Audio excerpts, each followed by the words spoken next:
All right, let's roll tape. Wait, did I actually just say roll tape? God, how old am I?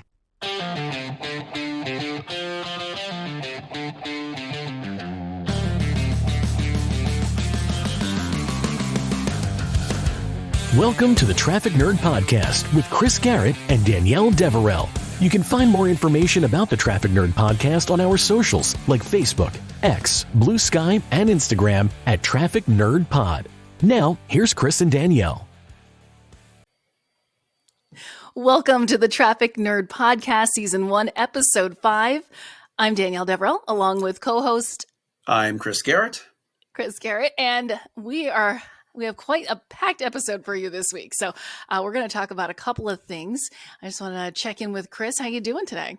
I'm doing well. Thanks for leading off today. You did a great job. You were quite nervous about this. But again, spectacular opening. But you forgot one thing. Spectacular. I forgot what? Social Your name? No. The social media stuff. No. Oh, no, of course not. We can go over the social media stuff. So, yeah. Not only have we launched a podcast, but we've launched everything that goes along with it. So if you do want to listen to us, you can find us on Podcastle, iHeart, Apple. You can also find us on social media, which would be on Facebook, Instagram, Threads, Blue Sky, and X. You can always message us with questions, and we'll either message you back, or maybe we can arrange a call, so maybe you can join us for an episode sometime. Did you also talk about YouTube? YouTube. Yes, we're on YouTube. That was the most awesome development this week. Chris did a really great job. He has been putting our episodes on YouTube. So you can not only hear us, but you can see us now as we goof off and talk all things traffic. And almost picked my nose. That's really bad. I keep forgetting. Yeah, can you edit that part out? No, I can't. That one's that one's there. That's just there forever. So now people who are listening can go, wait, did he really pick his nose? You gotta check it out on YouTube. See what I did there? And then they're going to have to rewind a little bit, and then they're going to miss it, and then they're going to have to go forward. Hey, it's allergy season, so you're going to see a lot right about now, okay? Dude, allergy season is no joke. You have to start sleeping and taking allergy med before bed, so that's in your system before the full hit comes. And then all of that pollen coats the windshield of your car. When you thought your car was yellow when it really is blue. All right. So what's our topic today? So I chose this. So Chris is affectionately calling this my baby because I thought it was an interesting thing. Now we're going to start with talking about how cars have just crazy evolved in the last 10, 15 years. I don't know how old you were when you got your first car. Me? Fill me in. Yeah. How old were you? Yeah. Oh, wow. I think I was 20. 20. All right. 2021, I think. Yeah. Yeah. I think it was around maybe 22. Oh, all right. Well, yeah, I mean, that seems like a good age. You know, you're probably out on your own. You need your own car. And we had, I'm going to date us a little bit, but I think we are the age where our cars may have had car lighters in them.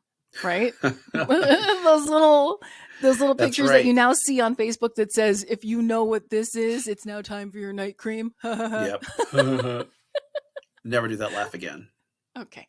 So not only that, but I mean, even my last car had a CD player. That's nuts, right? Like my car right now has a CD player. Yeah. Well, I mean, eventually you're going to upgrade your car and it probably won't have a CD player in it anymore because my new one does not.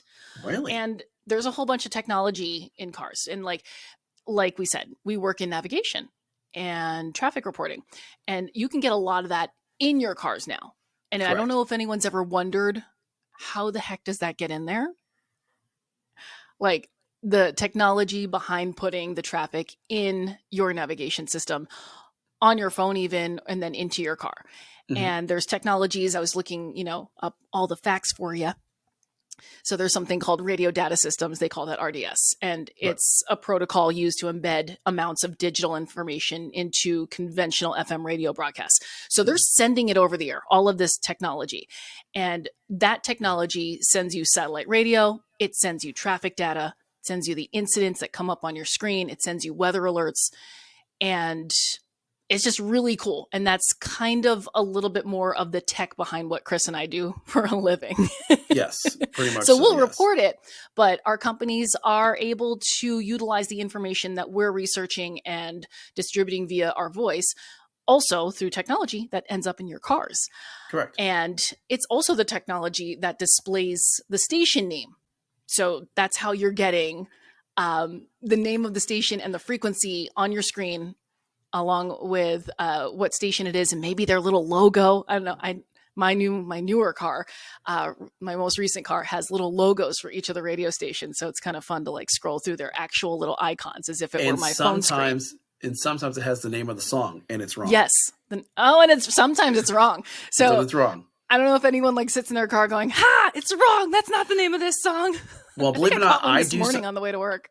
I do sometimes. I know the program director that's in charge of putting that information in. So I'm like, oh my gosh. Okay, so tell me, that's put in locally? That's put in where locally? That comes? Oh, wow. Yeah, that's put in right. locally. Yeah. So we're surrounded by radio people, but I don't actually work like inside with the radio people. So I may not have known that someone at my cluster was in charge of that. Correct. Yeah. So this brings me to a story that came out of the news in the past couple of weeks. I saw an article that several car makers are now reverting back to buttons because they've done their research and they are seeing that people don't like those flush, glossy tablet screens that are on your dashboard, and they want to go back to buttons. And this was me in my car screaming, "Ha! I knew it!" Because I recently had to buy a car. I'll tell a quick story.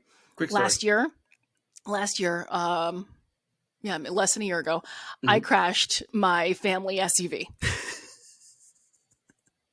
on the way home from work. How many accidents have you been in? Oh no, I've never been in crashes. This was your first? I've never had a collision with another car. Oh, wow. I've had a deer hit me. I hit a guardrail because a deer scared me. That all happened in the last few years. Now, I go to work at a crazy hour, so I give me some slack. I think it's going to happen to me a little bit more than some people because I drive to work at a crazy hour. So the most recent one was a deer came out and scared me, and I hit a guardrail, and I seem to have totaled the side of my car. Yikes. Everything went off. Airbags scared the crap out of me. It was bad. Once that airbag goes off, that car is done. Yeah, it was done. It rolled to a stop onto the grass, and I was like, "I'm okay." Did you report your own accident? No, I didn't. I didn't hit anything. I didn't hit a person, or thank God. Oh my God, I didn't hit another car. It was just I got startled by this deer, and then next thing I knew, I'd hit my side of my car. It was great. It was pretty good process. Great insurance company. Got paid out. Had to buy a new car immediately. So I was in a rental for a little bit. So I buy that Volkswagen. I'm like, I'm going to get a car with the fancy flat screen with the tablet and everything. Right. Cause I wanted everything looking I wanted it to look expensive inside, even if it wasn't like an actually expensive car, I wanted it to have tech because I want the tech in my car. And that was what was important to me. Otherwise I'm not really a car person. So things like horsepower aren't going to impress me. So there's that. Horsepower, love horsepower. Horsepower. Okay, for those who are wondering, that's a reference to Home Improvement back in the day. Jeez, never look it up. No, we're too old. Yep, we're too old. And so I get this car, and I was like, I'm gonna love this screen, and it had the interior I love. Great. A few months later, I'm like, damn it, I can't touch the buttons. Like, there's only like 2-3 tactile buttons on the screen. The rest is digital. It's in the tablet thing in the dashboard. That's ridiculous. And so my issue with that was that I don't like having to look down to tell where a button is because that takes my eyes off the road. I don't like it. I wasn't comfortable with it. I was like, why did I get this car? I didn't know I was going to that part didn't click when I bought it, that I would now have to, you couldn't do things by touch. Right. Because in my old car, I could feel the buttons and I knew where everything was. But if you're touching a flat screen, you don't know where your finger's landing. You have no clue. So these companies like Volkswagen are, I'm probably just going to read this up. They're bringing back the physical buttons to all their vehicles. This is because at one point they had pivoted to touch screens, and they are saying that was a mistake. So some of their models, they're going to put the physical buttons for the 5 most important functions: volume, heating on each side of the car, like those, the climate control, right? We'll get into that in a second. The fans. Oh, you got a climate control story. Okay. And the hazard lights below the screen. And he said, it's not a phone, it's a car. And I was like, my goodness, I wish someone had done this before I bought my car. Like, it was funny that I went and bought a car right before they decided, oh, that's not how it should be. So I'm going to be stuck with this car for a while, and I'll, obviously I'll get through it. But I thought it was interesting that my one huge complaint with the car was something that they were willing to go back on. And I read this article and I was like, this is crazy.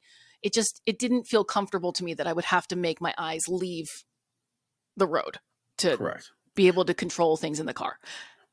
Well, what's your story? Well, no, hold on. I don't really have a story. I have 2 things I want to bring up. Okay. Because I recently was watching, I think it was a TV show. No, let me rephrase. It was a YouTube video I was watching. I'm not going to tell you what it was about because you now know what my new obsession is on YouTube. So I'm not even going to go into that.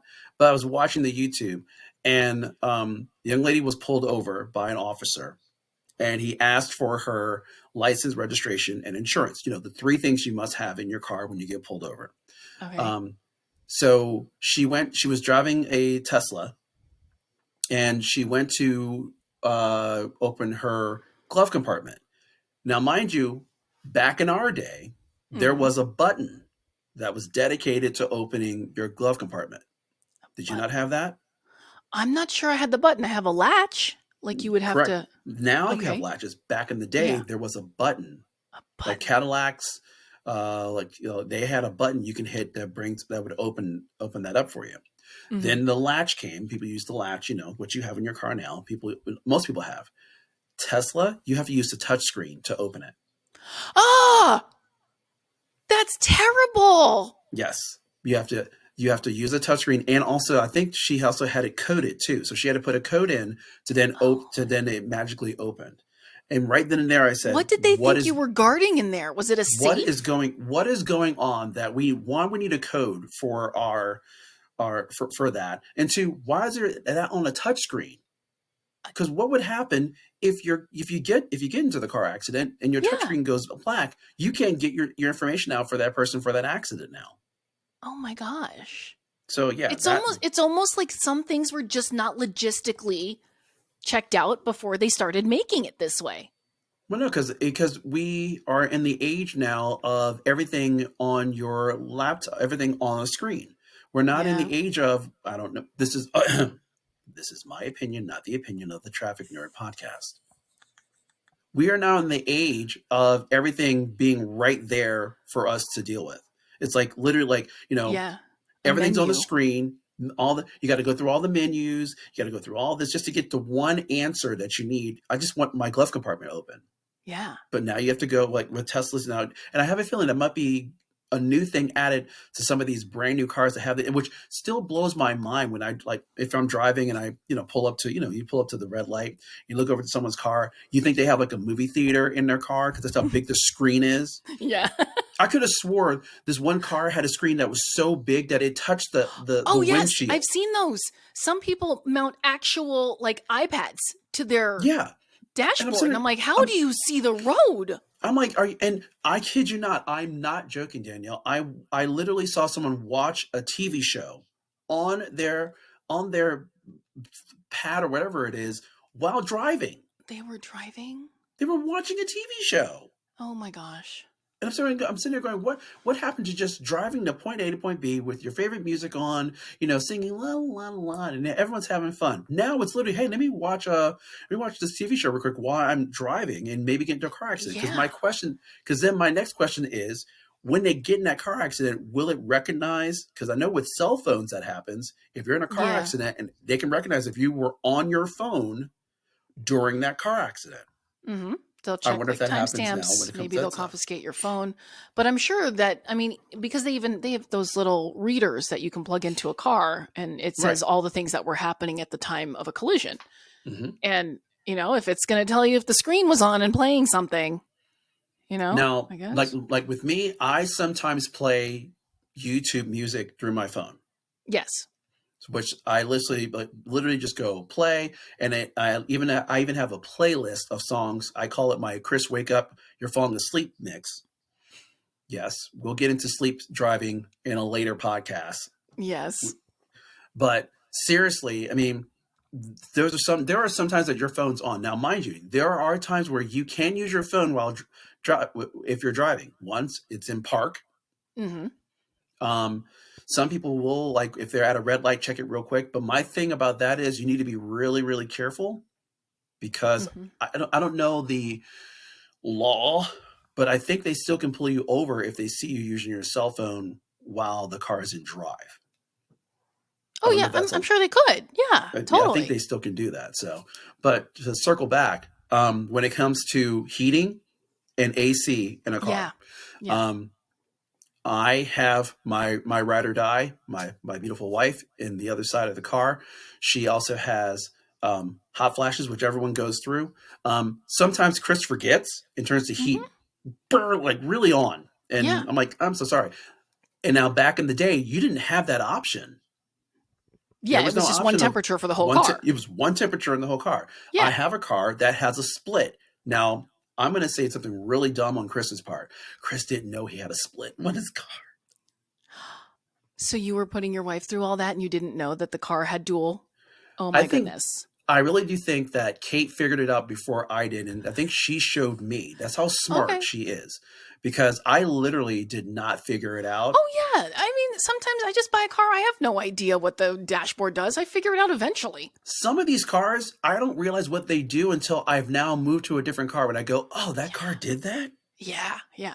And what I was going to say about you and your wife is, if your wife is sitting in the passenger seat and that touchscreen contains all of the functions minus maybe one or two things, it says, you can't do this because you're driving. And I'm like, no, I'm in the passenger seat. Wow. Like, yeah, like it disables functions. So if all of your functions are limited by the fact that you're driving, that means your passenger can't do it either. And that's always bothered me, that they don't recognize. If you can recognize, I mean, meaning the car, if the car recognizes that there is a person sitting in the passenger seat and it's yelling at you to turn a seatbelt on, it should know that there's a person in the passenger seat to let you control the functions of the screen. Preach, sister. All right. Yeah, right there. Preach, sister. Go for it. Go off, queen. Go off, as the kids would say. Oh my gosh. You made me to remember something. So I had this idea and I had this patent. Nobody better steal it. Should I tell you? They're going to steal it. Okay. We have officially over 40 people listening to this podcast now. Yes, somebody's going to steal this idea. Somebody's going to steal the idea. So I wanted to contact like a car maker. And you know how you're supposed to, I'm pretty sure, we'll get to this episode too, driver's manuals. Yes. If you have your wipers on, your lights need to be on. Correct. It's a law. Correct. That's a law. And what is that? Everywhere, right? Every state? Okay. I think it's everywhere, yeah. I would like to design a button inside of a button where the middle one takes the exterior button down, but the exterior button only takes the exterior button down. So a button. You want to explain that one more time? Okay. So picture a button that puts on the wipers. Got it. Okay. Whoa. And if you push that button, it takes the button around it, down with it, and that turns on your lights. So you have to turn on your lights if your wipers are on. But if it's not raining, right? And you just want your lights on, you just touch the exterior button. And that wouldn't take down the wiper button. But aren't your lights already on? Because I know you have your day running lights, but don't you already have it when it gets dark? They just turn on automatically. I guess some cars do, but when when it's raining, this one turns it on when the wipers go on. Yeah, I think we're just adding more problems to the situation. More buttons. I want buttons on everything. We're just putting buttons on top of buttons at this point. I mean, and that's just psycho in itself. I am glad for one that these car makers are going back to tactile buttons, at least for some of the major functions. You shouldn't be limited by a touch screen that you can't even tell where you're pushing, much less limited to the fact that it will not let you touch them while you're driving. So I am glad that I saw that article and that car makers are going back to tactile buttons. I'm glad that they're going back to buttons, but the tech geek in me kind of likes some of the stuff on the screens. Now, again, Oh, yeah, you heard me earlier. Say these screens are gigantic. I don't think they need to be that big. I mean, big enough for you to push buttons and and stuff like that. But I don't need an iPad in my car. Yeah. I don't need to be able to play Angry Birds on in my car. No. I play Angry Birds on my phone. Now, by the way, I just showed my age by saying Angry Birds, but we'll leave it at that. But here's another button that we need to talk about, which I think has now changed in cars as well. And I think more, and if I offend anyone, I apologize. But I think more moms are happy about this new technology that came out when it comes to the rear door opening, when it comes to like a minivan, that you can put your foot under it and it opens automatically. Oh, okay. So you like that or you don't like that? I like it, but I miss the old school, and I still have, I have it with my car. I can hit a button and it automatically opens. On your keychain? On my keychain? Yeah. And also for inside my car. Oh, yeah. Yeah. But now you can literally just go behind the back of your car, just put your foot on the car, and it just magically, I'm literally doing it here where I'm talking to you. But your key has to be in your pocket, right? Like it's got to be someone obtaining the key and then standing close enough. I think so. I think that's how it works. Yeah. Okay. So not some rando walking past my car at the grocery store or parking lot going woo with his foot and then opening my trunk as a prank. So you mean me? Thanks a lot. Yeah, you. I would be that rando. But yeah, I mean, technology like that, I think is pretty cool because, again, you usually have a ton of stuff in your hands, especially coming out of the grocery store. It's good just to swipe your foot under and then it works. Other things that, that button wise that I wish we would bring back. I wish we could bring back the, hey, stop getting in my lane button. Can we bring that button? Oh, we don't have that button. That's called a horn. That's how I do it. Do you lay on your horn and someone comes? Dude, you know what? Did you ask me that or did my kid ask me that the other day? I don't know. Who asked me Probably that? your kid. Yeah, she was she nice to you this time? Yeah, ha, funny. She's not nice to you. Correct. So no, I don't lay on my horn. I think that that's a bit obnoxious. I will give someone a boop, boop, hey, light, let's go. But I'm not laying on the horn unless it's necessary. Although this morning, I was in that godforsaken work zone called the George Washington Parkway, and I was stuck behind someone doing freaking 2 miles under the speed limit. And I was like, I got to get to work. What are you doing? And you don't have a choice. You can't pass them. It's one lane, people. No. For anyone who doesn't know, it's one lane for this entire work zone. So I was stuck and I was a little late, but I was fine. But it's just, I didn't even lay on the horn for them.